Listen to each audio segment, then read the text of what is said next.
Mga kapuso, wala nang minomonitor ngayon na bagong sama ng panahon o bagyo sa loob o labas man ng Philippine Area of Responsibility. Dahil monsoon break o halos hindi ramdam ang epekto ng habagat, magiging mainit at malinsangan sa halos buong bansa. Easterlies at frontal system ang umiiral at posible ring magdulot ng mga pag-ulan sa ilang lugar.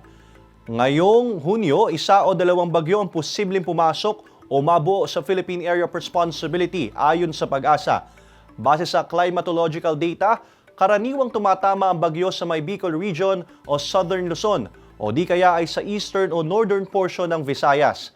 Posible rin naman itong mag-recurve o lumihis ng direksyon papalayo sa ating bansa. Sa datos ng Metro Weather, may mga kalat-kalat na ulan sa ilang bahagi ng Calabarzon at Mimaropa, kabilang ang Rizal, Cavite, Laguna, Batangas, Mindoro Provinces, Palawan, Quezon at Romblon. May posibilidad din ng ulan sa iba pang bahagi ng bansa dahil sa localized thunderstorms.